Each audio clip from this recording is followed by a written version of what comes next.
Bonjour et bienvenue sur Algomus. Nous continuons l'exploration du C++ et aujourd'hui nous allons nous intéresser aux erreurs, aux anomalies qu'il peut y avoir dans un programme. Alors qu'est-ce que nous allons faire au niveau des erreurs? Eh bien, nous constatons que si jamais il y a une erreur dans une fonction, un appel, un mauvais paramètre qui a été donné, le plus souvent la réaction première ou par défaut du programme est de planter, de nous donner une erreur et de ne pas continuer le traitement. Nous allons voir en fait qu'il y a le mécanisme des exceptions qui est en place en C++ et dans bien d'autres langages, qui va nous permettre en fait de récupérer une erreur et de pouvoir réagir tout de suite à cette erreur. La corriger, l'ignorer, passer à la suite et ainsi de suite. Vous pouvez en fait avoir une liste d'instructions qui va permettre de continuer quand même le programme, même si une erreur a été détectée. Cela va nous permettre de gagner énormément de temps, et cela va rendre le programme beaucoup plus robuste. Le programme va pouvoir en fait se corriger lui-même ou trouver des méthodes pour quand même continuer le traitement. Alors dans cette vidéo, nous allons essayer de comprendre la gestion d'erreurs et que se passe-t-il quand il y a une erreur. Nous allons nous apercevoir que les erreurs sont souvent gérées au travers de ce que l'on appelle une exception et que la plupart des classes que nous utilisons déjà en C++ utilisent ce mécanisme des exceptions. Les strings, par exemple, ou les vecteurs, sur certaines fonctions et sous certaines conditions, vont vous renvoyer des exceptions que vous pouvez traiter, que vous pouvez récupérer, et donc réagir en fait en fonction de cette erreur.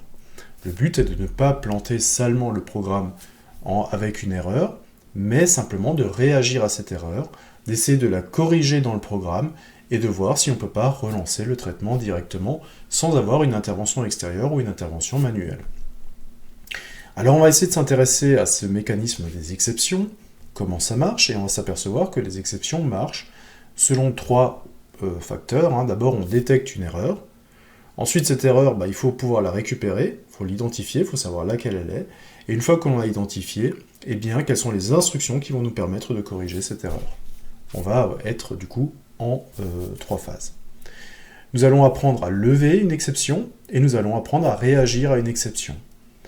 Et la dernière phase, puisque nous sommes développeurs, nous allons aussi pouvoir créer toutes les exceptions qui viendraient à manquer.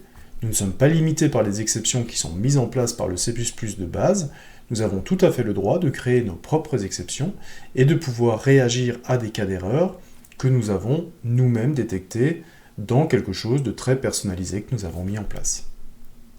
Voilà le programme de cette vidéo. Donc on va parler beaucoup d'erreurs, on va essayer de voir comment les corriger automatiquement et comment faire en sorte que notre programme soit beaucoup plus robuste. Nous allons donc essayer de voir ce que nous pouvons faire en cas d'erreur pour automatiser le plus possible les traitements. Alors on va déjà essayer de comprendre un petit peu le mécanisme d'erreur. Parfois en fait un programme est confronté à quelque chose de complètement inattendu, c'est-à-dire quelque chose qu'il ne sait pas traiter. Soit on a demandé à l'utilisateur de rentrer une valeur par exemple entière et l'utilisateur a saisi une chaîne de caractères, il y a un problème de format, et donc tout simplement le programme ne sait pas traiter ce cas-là, et donc en fait il y a plantage. Imaginons par exemple que nous voulions calculer la racine carrée d'un nombre et que l'utilisateur nous donne un nombre négatif. Pareil, je ne peux pas calculer la racine carrée d'un nombre négatif, et du coup mon programme va encore une fois avoir une erreur et planter. Ok. Alors qu'est-ce que je vais faire dans ce cas-là? Eh bien dans ce cas-là, je pourrais tout simplement avoir une checklist de côté pour dire voilà, quand ce cas-là arrive, voilà ce qu'il faut faire pour relancer le programme. Mais ça veut dire qu'il va falloir avoir une action manuelle. Et ça peut être embêtant, puisque si jamais vous avez un programme par exemple qui tourne la nuit, imaginons que vous avez un programme qui fait de l'archivage de données ou ce genre de choses la nuit, eh bien ça veut dire que, alors ces programmes-là on les fait tourner la nuit parce qu'ils sont souvent très longs, et que donc on profite de la nuit pour qu'il n'y ait pas de personne par exemple qui travaille en même temps sur la base de données pour pouvoir faire ces traitements. Imaginez que vous avez un plantage en pleine nuit, que vous arrivez le matin à 8h et que vous vous rendiez compte en fait que tout le traitement de la nuit n'est pas passé, c'est arrêté sur un plantage, et donc vous avez perdu en fait énormément de temps de traitement. Bon, alors l'idée c'est quoi? Ça va tout simplement être de trouver une solution pour que le programme puisse identifier lui-même les erreurs auxquelles il pourrait être confronté et réagir en fait en fonction de ces erreurs. Puisqu'effectivement, si jamais le programme connaît un plantage, ça veut dire que tous les traitements qu'il a fait jusque-là sont perdus, et ça veut dire aussi que tous les traitements qu'il y avait encore plus loin dans le programme, toutes les instructions après l'erreur qui a été provoquée, n'ont évidemment pas eu lieu. Alors l'idée que nous allons exprimer dans cette vidéo, et justement pour le traitement des exceptions, c'est et si en fait, en tant que développeur, on pouvait agir sur ces erreurs? En fait, on va se rendre compte que ce qui plante nos programmes, c'est très souvent les mêmes erreurs. Et au lieu en fait de constater de manière un petit peu passive ces erreurs qui se répètent, on pourrait tout simplement se dire, je vais faire une liste en fait des erreurs les plus courantes et je vais essayer d'automatiser en fait leur résolution. Ok. Donc, une première phase, c'est tout simplement d'essayer de voir quelles sont les erreurs qui arrivent fréquemment. La gestion des erreurs, c'est peut-être pas forcément quelque chose que vous devez avoir en place dès le début dans la première version du programme.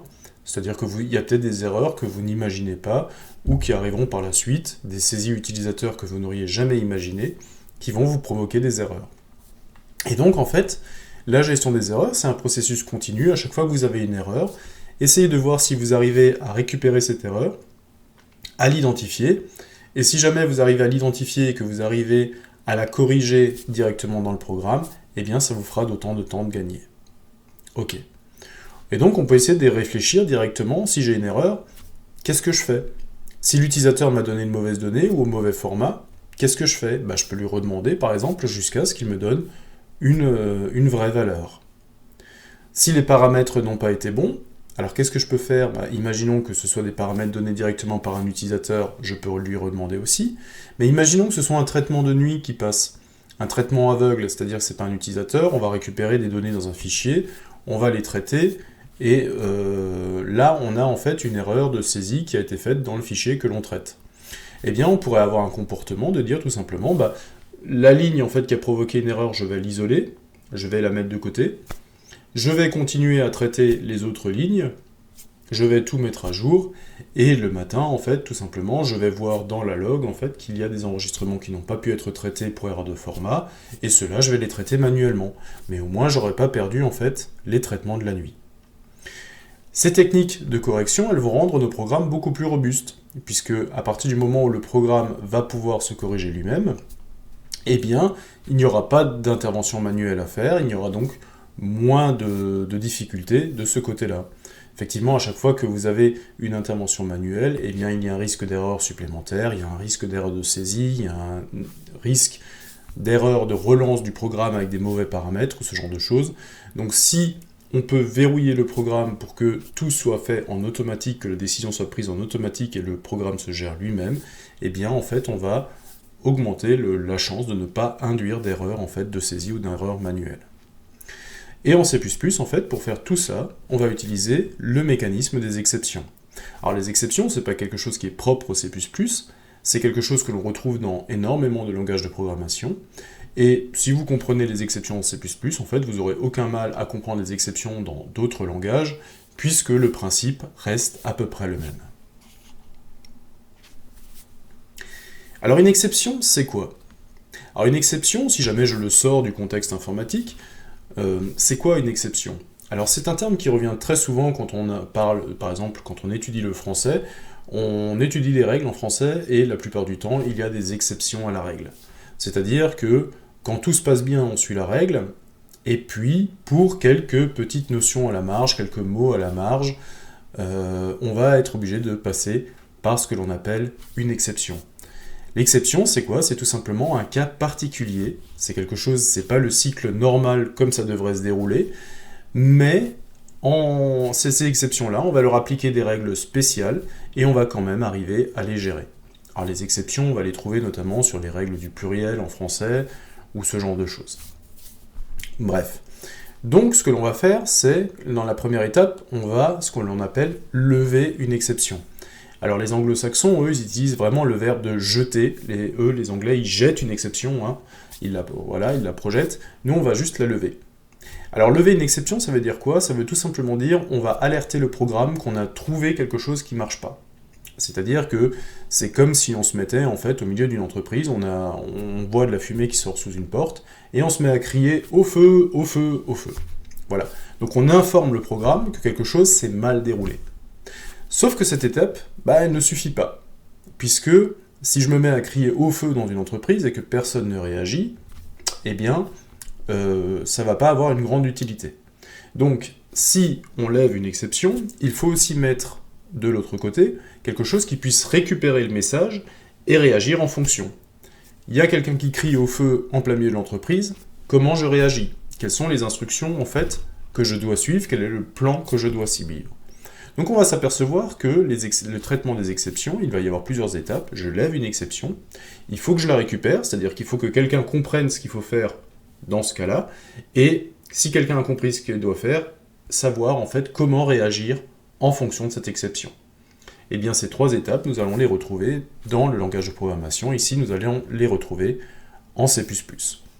Alors les instructions qu'on va exécuter, c'est que tout simplement si une exception est levée, il faut que je sache aussi de quelle nature elle est. Est-ce que c'est un problème de format? Est-ce que j'ai tapé quelque part dans la mémoire où j'aurais pas dû? Voilà, on va pouvoir classifier toutes ces exceptions. Et naturellement, les instructions de correction ne seront pas les mêmes dans chaque cas. Donc il va falloir que j'identifie de manière assez précise le problème qu'il y a eu pour pouvoir réagir. Donc il y a d'abord un diagnostic à faire, et puis ensuite je vais pouvoir enfin réagir correctement à l'incident qui s'est produit. Alors, de nombreuses fonctions que nous utilisons déjà provoquent des exceptions. En C++, nous avons le droit d'utiliser des classes. Nous avons déjà utilisé pas mal de classes, la classe string, la classe vector par exemple. Eh bien, ces classes ont déjà été écrites de telle manière à générer des exceptions quand quelque chose se passe mal. Et donc, tout simplement, on peut déjà essayer de tester quelques exceptions sur une classe que l'on connaît pour voir un petit peu comment ça marche. Encore une fois, les exceptions vont faire partie en fait d'un processus continu de la maintenance des programmes, c'est-à-dire qu'on n'attend pas de vous que vous mettiez en place un programme et que dès le début, dès la version 1 de votre programme, vous ayez pensé à toutes les erreurs possibles et imaginables qui pourraient se produire dans le programme. Ce que l'on attend, c'est tout simplement, si jamais vous avez eu un programme qui a eu un souci, qui s'est planté pour une raison ou pour une autre, et bien que vous ayez la démarche de dire, tiens, au lieu de me faire avoir encore une fois la prochaine fois, et de perdre du temps à chercher d'où vient l'erreur, à chercher comment est-ce que je peux faire, et ensuite à revoir comment est-ce que je peux relancer mon programme de manière claire, et bien au moment où j'ai résolu le problème, au moment où j'ai en tête exactement ce qu'il faut faire pour résoudre le problème, et bien pourquoi ne pas mettre en place une gestion des exceptions dans le programme, et cela fera en sorte que la prochaine fois que la même erreur se reproduit, eh bien vous allez avoir un traitement automatique qui corrige automatiquement cette erreur. Et vous n'avez plus en fait à vous soucier de cette correction-là. Et donc ça va nous faire gagner du temps et rendre le programme beaucoup plus robuste. Alors ce que l'on va faire dans un premier temps, pour ne pas avoir tout d'un coup, on va déjà essayer de voir comment est-ce qu'une classe que nous utilisons, et en l'occurrence ici la classe string, peut nous lever une exception. Alors, la classe string, elle a des fonctions que je peux appeler, et on va s'apercevoir que certaines de ces fonctions vont déjà lever des exceptions que je vais pouvoir récupérer. C'est-à-dire qu'elles vont me signaler une erreur, et c'est à moi de pouvoir récupérer cette erreur et de réagir en fonction pour la corriger, ou alors ignorer peut-être cette ligne-là et passer à la suite pour ne pas provoquer un plantage. Alors pour comprendre comment marchent les exceptions, je vous propose de prendre la documentation de la classe string, que l'on retrouve sur le site de référence. Et si je regarde la classe string, alors là je suis déjà sur la fonction at, je vais prendre la classe string, voilà. La classe string va me dire tout simplement, j'ai des opérateurs de la classe string, donc un constructeur, un destructeur, et ainsi de suite. Je peux récupérer la taille et tout ça. Et ce qui va m'intéresser, c'est que j'ai un opérateur qui s'appelle, une fonction qui s'appelle at, et on voit que cet opérateur at, il a en fait la même utilité finalement que la redéfinition de l'opérateur crochet. Alors l'opérateur crochet en string, il va me permettre de naviguer dans la chaîne de caractères et de pouvoir en fait atteindre directement un caractère dans la chaîne. Ok. Donc at, en fait, ça va faire la même chose, sauf que at va être une méthode, mais le paramètre de at va être l'indice également. Ok, donc on va chercher le at. Dans la fonction string, on va récupérer donc le at, voilà. On dit que j'ai besoin d'une position, et ça va me renvoyer tout simplement, si je regarde bien, voilà, j'ai une chaîne de caractères qui contient test string, et je vais récupérer, en fait, avec une boucle qui va faire varier i de 0 à la longueur de la chaîne, je vais afficher toutes les lettres qui se trouvent à l'indice i. Donc progressivement, je vais afficher tous les exemples. Et là, on s'aperçoit que dans la documentation, on a une partie qui s'appelle Exception Safety. Exception Safety me dit en fait... Alors la première chose que ça me dit, c'est que s'il y a une exception qui est levée, je vous ai dit, hein, les anglo-saxons, eux, ils lancent les exceptions, donc c'est pour ça qu'on a le verbe throw. Une fois qu'une exception est levée, il n'y a pas de modification dans la chaîne de caractères. Ça c'est important aussi, ça nous permet de savoir que les données ne sont pas altérées. Et en fait, il nous dit tout simplement que si la position qui est donnée en paramètre, elle est inférieure à la longueur de la chaîne, eh bien il n'y a aucun problème. Par contre, si la position demandée dans la chaîne n'est plus dans la chaîne, c'est-à-dire qu'on a demandé quelque chose de trop grand, c'est-à-dire que par exemple j'ai une chaîne de 6 caractères et je demande le caractère 8, bah en fait j'ai demandé quelque chose qui est au-delà de la taille de la chaîne. Et là en fait ce qui va se passer, c'est que je vais récupérer en fait une exception qui s'appelle out of range exception. Alors out of range exception, c'est quoi? C'est une classe de type exception, c'est-à-dire que c'est une classe qui hérite de la classe exception, d'ailleurs on le voit, elle hérite de la classe exception au travers de la classe logic error. Donc c'est une exception qui est générée pour provoquer une erreur, et ce que je vais faire en fait tout simplement, c'est que je vais essayer de récupérer cette exception et je vais essayer en fait de la traiter. Ok. Alors, je reviens un petit peu là-dessus. Ok.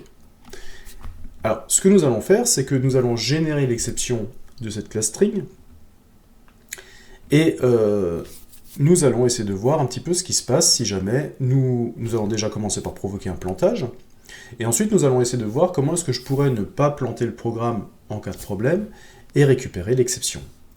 Et essayer de voir ce que je peux faire peut-être pour corriger les différents cas. Alors, je vais prendre tout simplement un Visual Studio Code, je vais créer en fait un petit programme que j'appelle lecture. Alors de quoi j'ai besoin? J'ai besoin de YoStream, j'ai besoin de faire de l'affichage. J'ai besoin naturellement de la classe string, puisque c'est avec celle-là que je veux travailler. Et je vais faire un use namespace std pour utiliser la bibliothèque standard de base. Je crée un petit peu plus grand. Voilà. Ok. J'ai ma fonction main. Voilà, programme principal. Et je vais déjà essayer de commencer par provoquer l'erreur. Ah, c'est using, pas use. Je vais essayer de provoquer déjà une erreur avec la fonction at. Alors, comment je vais faire ça? Tout simplement, je vais créer un string s, et dedans, je vais mettre 6 caractères. Je vais mettre la chaîne de caractères coucou, donc string s est de 6 caractères. Et ce que je vais faire, c'est que je vais vouloir, en fait, imprimer le caractère qui se trouve à la position 8 dans la chaîne. Donc on est d'accord que la position 8 n'existe pas, puisque j'ai une chaîne de seulement 6 caractères, donc ça veut dire que si je tape en position 8, normalement, je vais avoir une erreur. On va le confirmer, on va le lancer. Donc là, je suis en PowerShell, je vais juste prendre un command prompt, voilà. Donc je vais compiler, alors je l'ai appelé lecture.cpp, et je vais le compiler en lecture, voilà. Je vais lancer lecture, et effectivement, comme je le pensais, j'ai donc une erreur qui a été créée.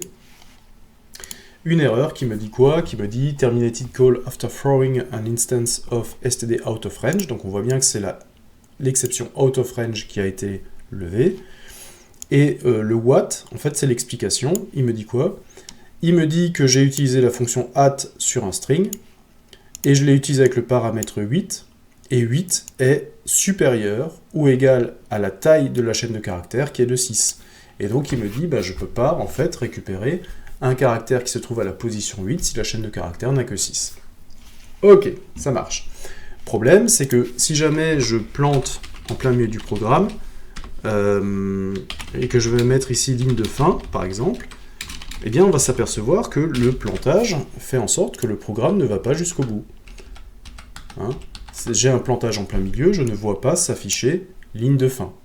Ça veut dire en fait que le programme ne va pas jusqu'au bout, tout ce qui a été collé derrière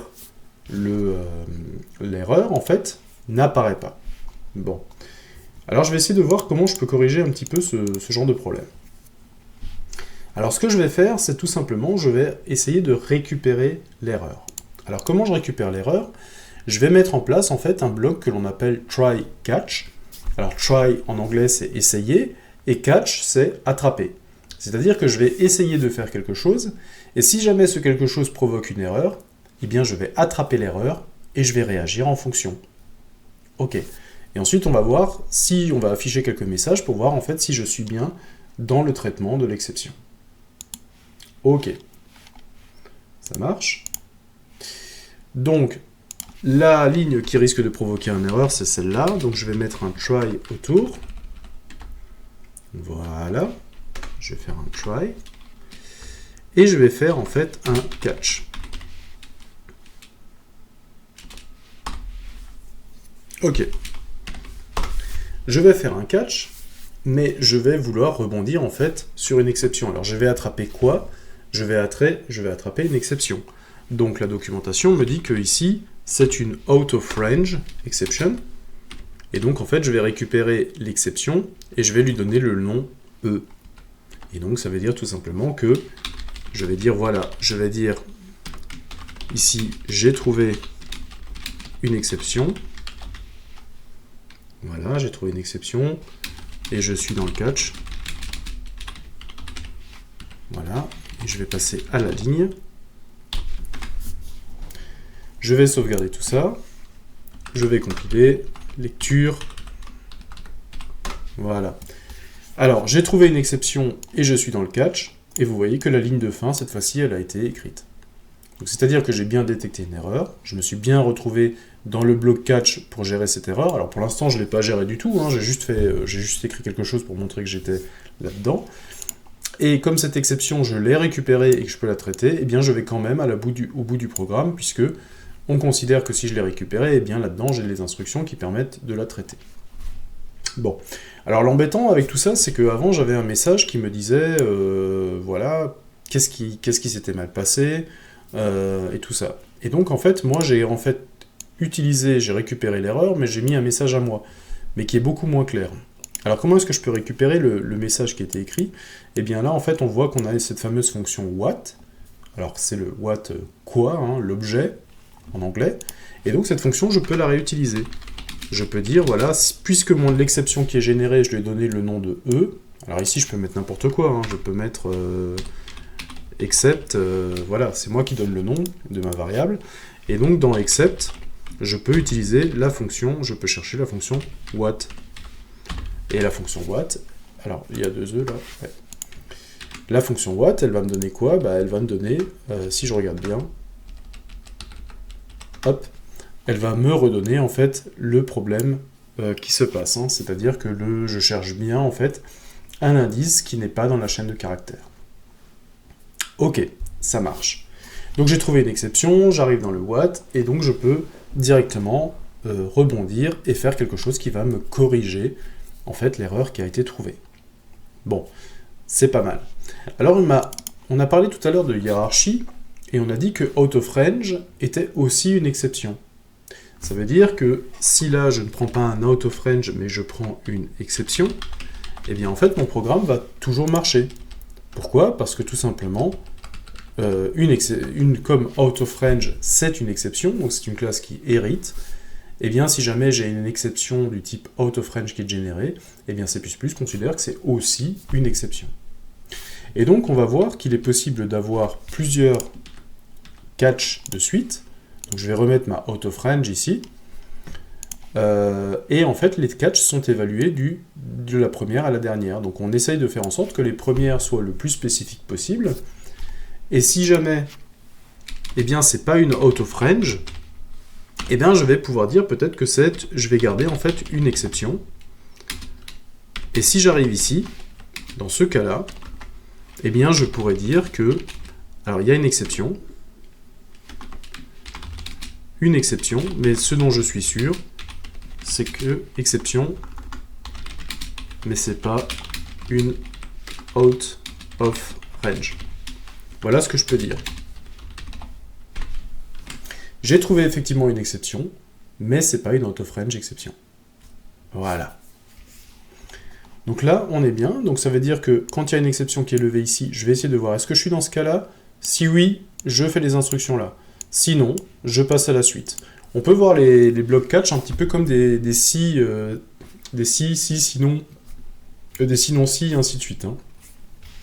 On commence à évaluer la première, puis la deuxième, puis la troisième.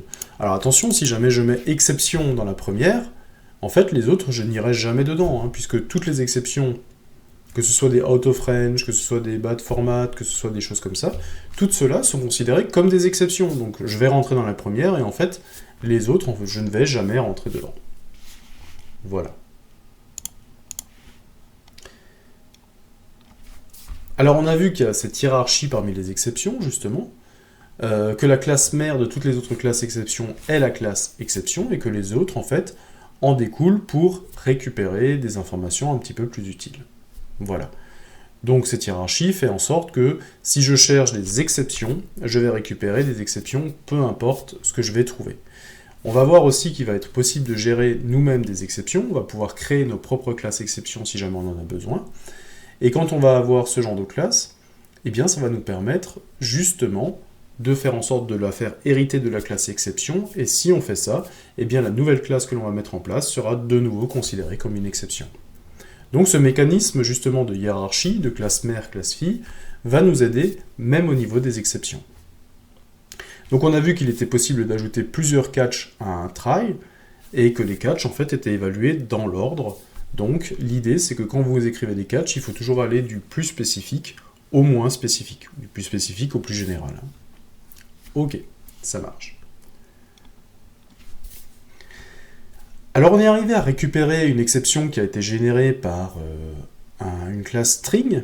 Essayons de voir maintenant comment est-ce que je pourrais écrire moi-même une levée d'exception. Comment je peux générer une exception dans une fonction. Alors pour ça, on va simplement imaginer la fonction factorielle. La fonction factorielle, on en a déjà discuté dans pas mal de vidéos. C'est une fonction en fait qui va me donner le produit des nombres entre n et 1. C'est-à-dire que si j'ai 5 factoriel, ça va donner 5 fois 4, fois 3, fois 2, fois 1, et ainsi de suite.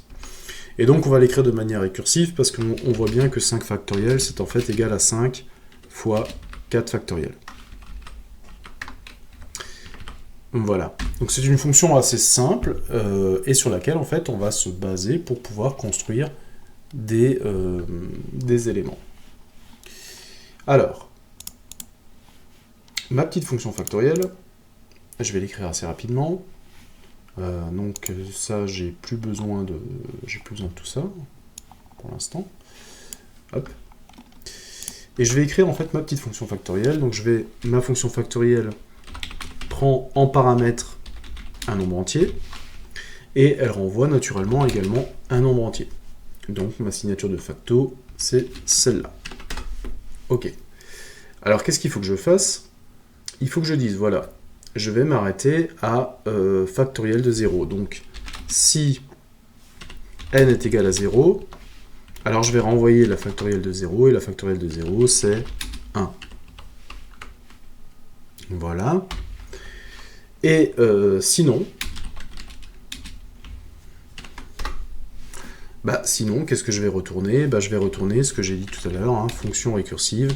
Je vais retourner n que multiplie factoriel de n-1. Voilà. Ça marche. Si, ça marche. Ok. Maintenant, l'idée, c'est quoi? J'ai ma fonction factorielle, on va juste essayer qu'elle marche. Hein, donc, normalement, facto de 5 devrait me donner 120. Donc, on va juste vérifier qu'elle fonctionne bien avant d'aller plus loin.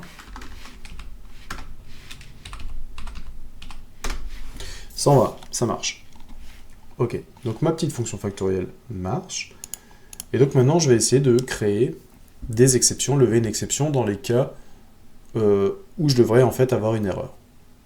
Donc, quels sont les cas où je devrais avoir une erreur? Eh bien, tout simplement, je devrais avoir une erreur, je devrais renvoyer une exception, du coup, si le paramètre est inférieur à 0. Je ne peux pas avoir la factorielle d'un nombre négatif.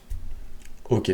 Et dans ce cas-là, je vais en fait créer moi-même un message pour lever une exception. Ok. Bon. Ben, je vais dire tout simplement que reprendre ma fonction. Alors ça, je vais le fermer, j'en ai plus besoin.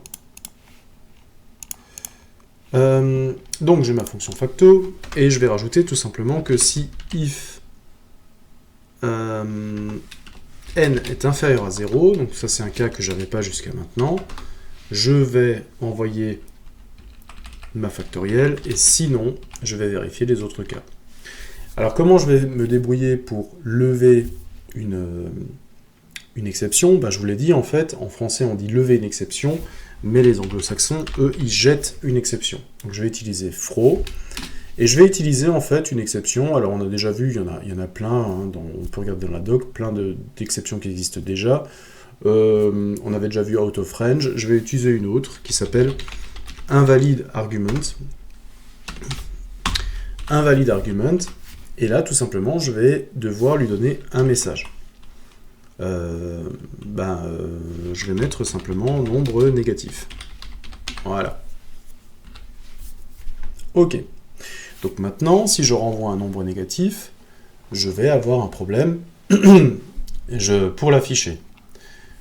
Donc si j'envoie un nombre négatif, l'exception ici sera levée, donc c'est-à-dire que je crie qu'il y a un problème, et donc ça veut dire qu'en face, lors de l'appel, il faut que je puisse récupérer ce problème pour réagir en fonction. Je vais donc faire un try dessus, et je vais donc faire un catch. Je vais donc faire un catch sur l'exception. Alors, c'est quoi l'exception sur laquelle que je dois récupérer? Eh bien, elle est de type invalide argument. Donc, si j'ai un problème invalide argument, ici, je vais pouvoir écrire tout simplement un petit message, c'est négatif. Voilà. Je vais dire c'est négatif, par exemple. Et moi, j'aimerais pouvoir aussi récupérer ce libellé-là. Ce libellé-là, je vais le récupérer comment? C'est toujours la fonction what. Elle est commune à toutes les exceptions. Je vais récupérer what de E. Donc le E qui est ici, on est d'accord que c'est l'exception qui est levée. Donc c'est celle-là qui a été générée dans la fonction. Donc si je récupère le E.what, je vais récupérer le message qui a été envoyé. Ok.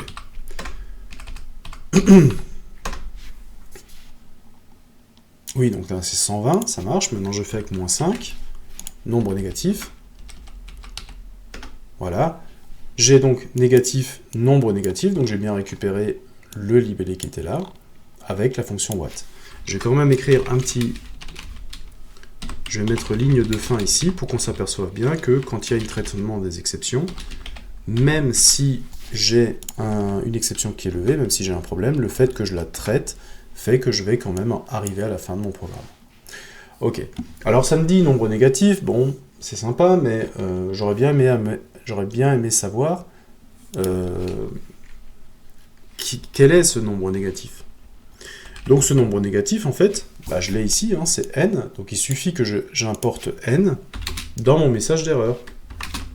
Et je vais dire tout simplement n, voilà, et je vais le concaténer, est un nombre négatif.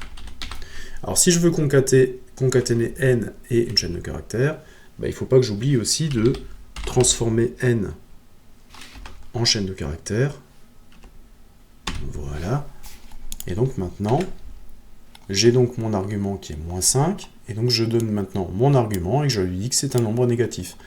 Et cette chaîne de caractères concaténée, je vais la mettre en place dans mon objet de type invalidArgument, que je vais récupérer ici, et dans le e.what, je vais récupérer tout le message que j'ai mis en place ici. Alors on essaye. Voilà. Lecture, négatif, moins 5 est un nombre négatif. Alors oui, j'ai toujours un petit peu des caractères bizarres au niveau des caractères accentués, parce que la console n'a pas le même jeu de caractères que le C++. Je pense que... Voilà. Ok, ça fonctionne. Bon, alors est-ce que je peux encore faire un petit peu mieux? Je voudrais aussi ajouter une exception si jamais l'argument est supérieur à 1000 pour montrer un petit peu qu'une fonction peut envoyer deux types d'exceptions et qu'il est parfaitement possible de récupérer l'une ou l'autre. Alors cette fois-ci, je vais donc faire en sorte que si n est inférieur à 0, j'envoie une invalide argument, ok, et je vais faire en sorte que si else if si n est supérieur à 1000, là je vais envoyer en fait un autre type d'exception. Donc je vais lever une autre exception. Cette fois-ci on peut par exemple lever une out of range exception, hein. Et je vais réutiliser un petit peu le message que j'avais mis ici. Je vais simplement lui dire, voilà, est un nombre négatif, non, c'est un est trop grand. Voilà. Out of range est trop grand. Donc un point virgule, voilà. Donc, si n est inférieur à 0, j'ai un invalide argument avec un message à l'intérieur. Et si jamais il est supérieur à 1000, je vais récupérer un out of range exception et avec, encore une fois, un message à l'intérieur. Bon, eh bien, je n'ai plus qu'à rajouter au catch. Pour l'instant, si jamais j'ai un invalide argument, eh ben, je le récupère. Maintenant, il faut que je pense aussi à faire en sorte que si j'ai un out of range, il faut que je le récupère aussi. Ça veut dire que j'ai donc un catch qui va devoir attendre qu'un out of range soit lancé. Et si jamais cet élément est lancé, eh bien, il faut que j'écrive quelque chose, genre, par exemple, il est trop grand. Voilà, trop grand. Et je vais récupérer encore une fois le message qui est dans l'exception. Donc c'est le message, en fait, que j'ai mis en place au moment, en fait, où j'ai créé l'objet de type out of range. Voilà. Donc, si je compile ici, eh bien, j'ai moins 5, c'est un nombre négatif, ça marche. Et si je mets maintenant 5000,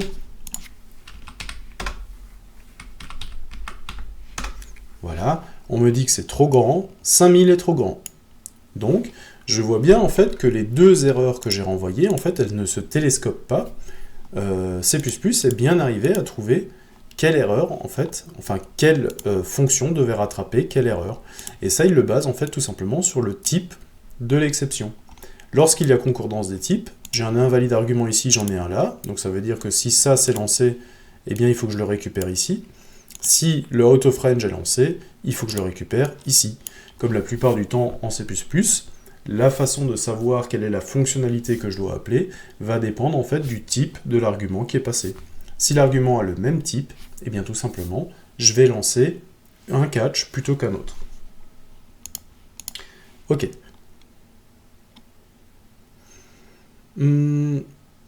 Alors, on va s'apercevoir que cette notion de type qui est vraiment très importante, hein, ça je pense au fil des vidéos du C++, l'avoir dit plusieurs fois, elle est très importante cette notion de type parce que c'est justement celle-là qui va nous permettre de faire le lien.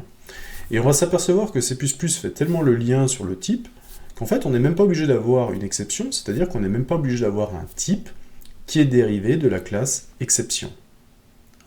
C++ fait juste une concordance des types. En fait, pour lui, une exception, il ne sait pas trop ce que c'est. Il sait que c'est une classe, il sait que ça a des attributs, ça a des méthodes, mais pour lui, en fait, c'est une classe comme une autre. Il ne sait pas exactement ce qu'il peut en faire.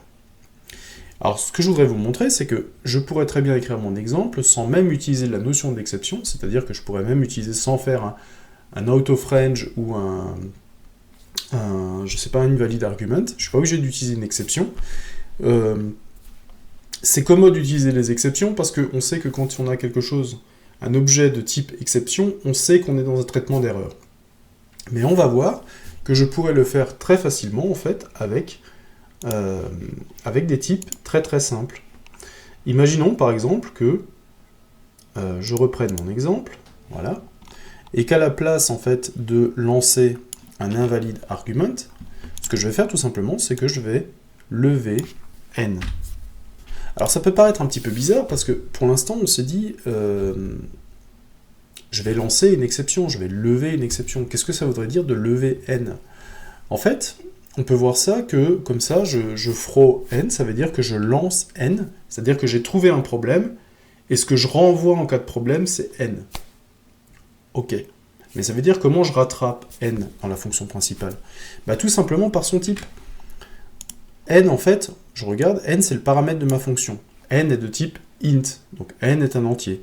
Ça veut dire que si je lance n, ça veut dire que lorsque j'ai trouvé ce problème-là, j'ai lancé un entier. Ok, donc ça veut dire que là, j'ai juste à récupérer en fait un entier. Si ici j'ai un entier, alors je suis dans le... c'est le invalide argument que j'ai changé? Ouais. Si j'ai lancé un entier, par exemple x, voilà, je peux faire un catch, je vais récupérer un entier. Ici j'ai lancé un entier, ici je réagis si jamais c'est un entier qui a été lancé. Bon, alors comme x est un entier, naturellement je ne peux pas faire un x.what. Hein. What est une méthode qui est une méthode définie pour tous les objets de classe exception, donc j'ai pas le droit de le faire. Par contre, j'ai tout à fait le droit de dire, voilà, j'affiche x tout simplement, pour dire que c'est un nombre négatif. Si jamais j'ai un out of range ici, je pourrais faire un throw n aussi. Sauf que là, comme je lance n dans les deux cas, je lance un entier dans les deux cas. Et ça veut dire que si je fais ça, je vais me retrouver à gérer tous les deux là-dedans. Donc il faut bien que j'ai une différence de type entre les deux pour pouvoir faire la différence. Et la différence de type, je pourrais tout simplement dire que ce que je vais retourner par exemple un toString de n. Donc je mets n en string et je le concatène par exemple avec une chaîne de caractères qui dirait par exemple être trop grand. Dans ce cas-là, qu'est-ce qui va se passer? Eh bien dans le premier cas, je lève une exception de type entier, dans le deuxième cas, je lève une exception de type chaîne de caractères. J'ai deux types différents, je peux de nouveau faire la distinction entre les deux exceptions. La première, je la récupère quand je génère un entier, la deuxième, je la récupère quand je génère en fait une chaîne de caractères. De nouveau, comme c'est une chaîne de caractères, je ne peux pas faire un what sur une chaîne de caractères. Par contre, ce que je peux faire, c'est d'écrire directement la chaîne de caractères. Alors on va essayer de compiler pour voir si tout ça, ça marche. Donc, quand j'ai 5000, ça va m'écrire c'est trop grand, 5000 est trop grand, puisque là, c'est ce que je renvoie, hein, c'est bien la chaîne de caractères.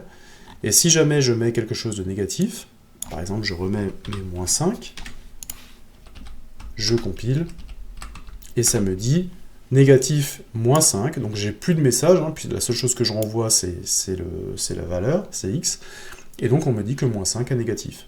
Et là vous voyez, j'ai même pas utilisé de classe exception, j'ai simplement renvoyé un entier et une chaîne de caractères, et c'est la concordance en fait des types qui a fait que l'on a su réagir correctement. Alors c'est pas quelque chose d'intéressant à faire, hein, n'essayez de ne pas lever des types simples, de lever des entiers ou des chaînes de caractères, tout simplement parce qu'on perd l'idée que on travaille en fait sur si vous voulez, on travaille sur une erreur. Ce que l'on aimerait aussi, quand on travaille avec des exceptions, c'est pouvoir isoler le code qui passe quand tout se passe bien, du code en fait qui a une anomalie. Et le fait de retrouver dans le code quelque chose qui contient exception dans le titre, quelque chose, ou out of range, ou invalid argument, ou un truc comme ça, quand on relit le programme, eh bien ça nous fait penser, ça nous aide un petit peu à savoir en fait ce qui est fait ici et ce qu'on reproche en fait aux paramètres de la fonction. Là, si jamais je l'écris comme ça, en fait, je renvoie une chaîne, je renvoie un entier, mais je vais avoir du mal en fait à me souvenir, si je reviens dans 6 mois, pourquoi j'ai fait ça.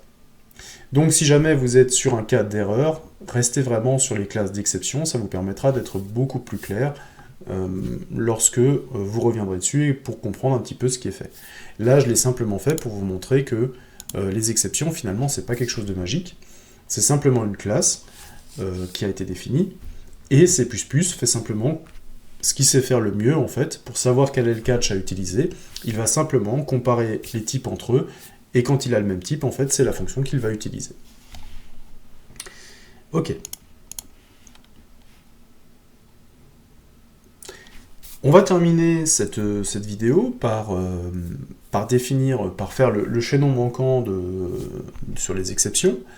On a utilisé des out of range exceptions, on a utilisé des invalid argument exceptions. Maintenant, l'idée, c'est est-ce que l'on a le droit d'écrire nos propres exceptions? Naturellement, en C++, en tant que développeur, on a le droit de faire énormément de choses, et écrire ses propres exceptions en fait partie. Donc, on va essayer de voir comment est-ce qu'on peut écrire notre propre exception. Et écrire notre propre exception, ça veut dire qu'on va pouvoir y mettre les méthodes et les attributs que l'on veut, pour gérer notre exception. L'idée, c'est d'avoir aussi une exception qui porte un nom qui est parlant pour nous ou pour le problème que l'on essaie de traiter, et qui va donc rendre le problème très clair au moment où en fait on va le maintenir. Donc, pour être vraiment bon, je vais écrire une exception qui va hériter de la classe C++ exception. Pourquoi je vais faire ça ? Tout simplement, ça va permettre à quelqu'un qui va essayer de récupérer toutes les exceptions avec un catch exception, du coup de récupérer aussi les exceptions qui auront été prédéfinies, qui auront été définies par les utilisateurs, par les développeurs. Et donc une fois que cette classe sera en place, on va pouvoir définir tous les attributs et toutes les méthodes que l'on a besoin pour faire une gestion très fine des exceptions et la personnaliser vraiment à ce que l'on a besoin de faire. Alors comment je vais faire ça ? Je pense que le dernier exemple que l'on a vu démystifie un petit peu la présence de l'exception. C'est-à-dire que l'exception, c'est pas quelque chose de magique ou quelque chose de vraiment à part, en fait. C'est juste une classe à laquelle je peux donner n'importe quel nom. Alors par exemple, je vais l'appeler factorial exception, puisque je voudrais qu'elle gère les problèmes que j'ai dans ma fonction factorielle.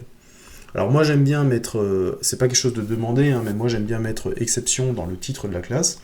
Ça me permet en fait de savoir quelles sont les classes qui comportent des objets que je manipule et quelles sont les classes qui comportent vraiment des exceptions pour la gestion d'erreurs. Ça me permet encore une fois très facilement, très visuellement de voir la différence.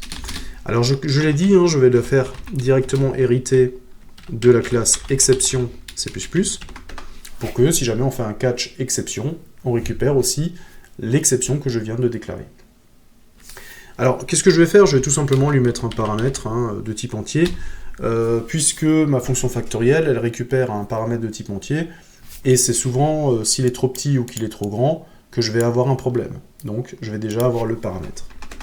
Puis, ce que je vais faire, c'est que je vais avoir un constructeur, donc il va avoir le même nom que la classe, et il va prendre en fait un paramètre qui va me permettre de construire ma classe.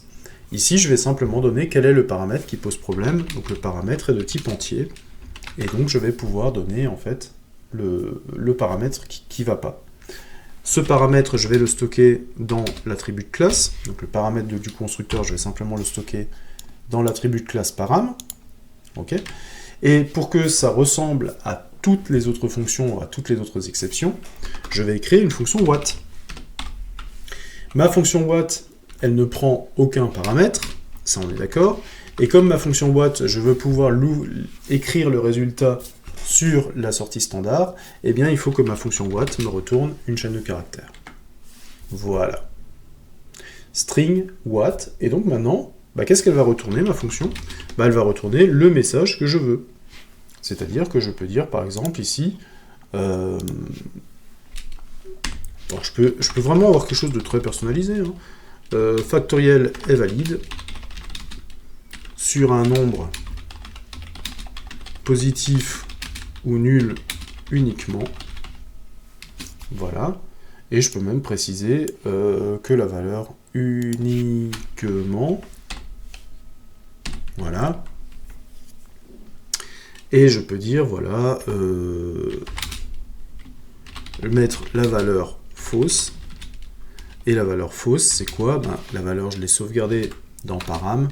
Donc je vais tout simplement faire un toString de param. Voilà. Donc param, c'est un attribut de ma classe. Et je lui dis en fait quelle est la valeur fausse. Et je rappelle la règle. Donc ça me permet encore une fois de personnaliser directement dans mon exception la gestion des erreurs. Et ça me permet d'informer l'utilisateur sur l'erreur. Il n'y a rien de plus frustrant en fait quand vous utilisez une fonction que la fonction vous dit juste « Ah, c'est faux ». Ce que j'aimerais effectivement, c'est que la fonction me dise qu'elle aille un petit peu plus loin et me dise « Voilà, c'est faux, mais pourquoi ?» ou « Qu'est-ce qui est faux ?» ou « Qu'est-ce que je dois faire pour corriger ?»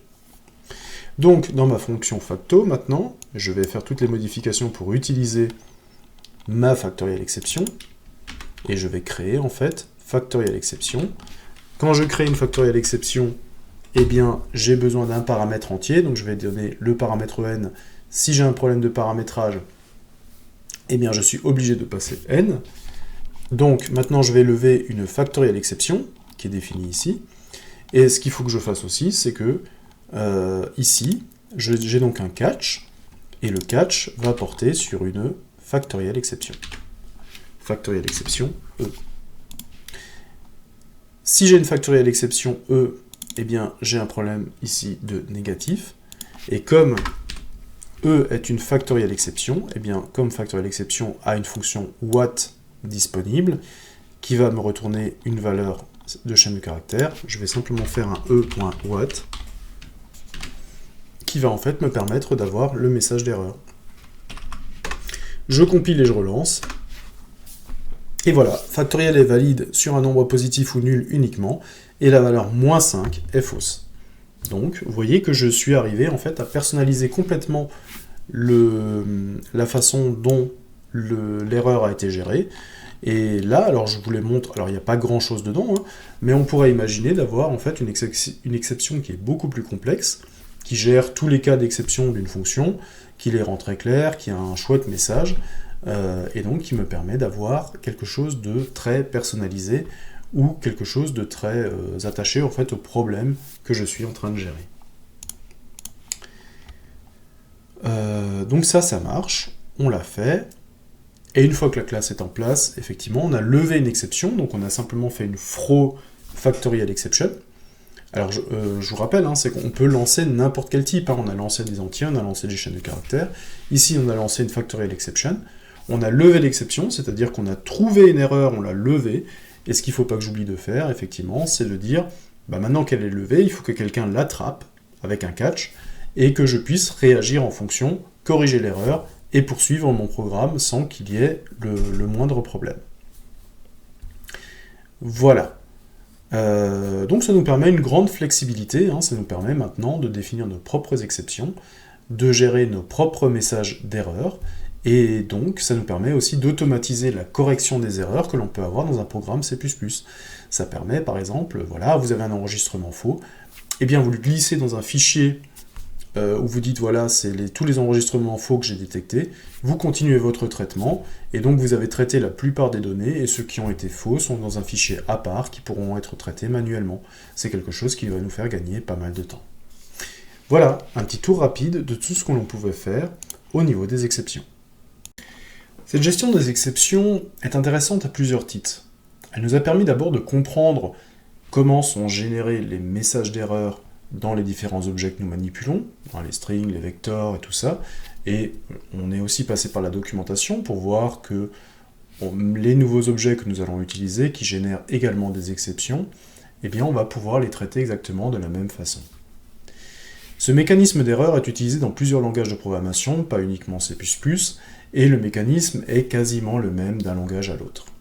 On a toujours ces trois étapes: lever une exception, c'est-à-dire signaler qu'elle est là, récupérer cette exception et l'identifier, et ensuite d'avoir une série d'instructions qui vont permettre de réagir à l'erreur de manière automatique. Nous avons vu aussi que nous pouvons définir nos propres exceptions, ce qui est vraiment intéressant, puisque nous allons pouvoir cette fois-ci personnaliser au maximum nos développements et réagir de façon très fine en fait à une erreur ou à une autre. Le fait de définir ses propres exceptions nous laisse aussi la liberté de décrire les attributs dont on a besoin, et également les méthodes dont on a besoin. Donc on est de nouveau dans quelque chose de très intéressant. Nous avons vu aussi que la gestion des exceptions ne reposait finalement pas sur le fait qu'il y avait une distinction entre les objets exceptions et les autres objets.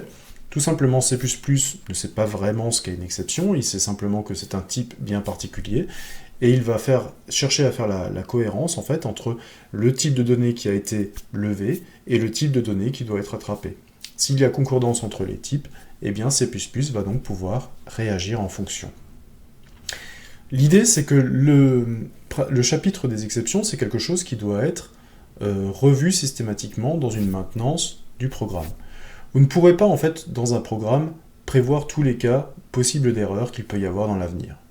Mais si jamais vous êtes confronté à un cas d'erreur dans un de vos programmes, n'hésitez pas à mettre en place une gestion des exceptions efficace pour traiter justement ce problème, et ça veut dire qu'à l'avenir, si ce problème ressurgit, eh bien vous aurez déjà en fait prévu quelque chose qui le traite et qui ne vous bloquera plus.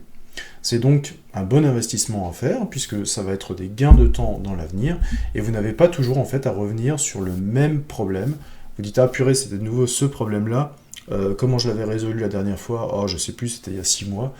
Eh bien si jamais quand vous êtes vraiment dans le problème, que vous avez compris qu'est-ce qui provoque une erreur, n'hésitez pas justement à mettre ce genre de traitement automatisé en place, ça fera gagner du temps à tout le monde, et ça rendra le programme beaucoup plus robuste.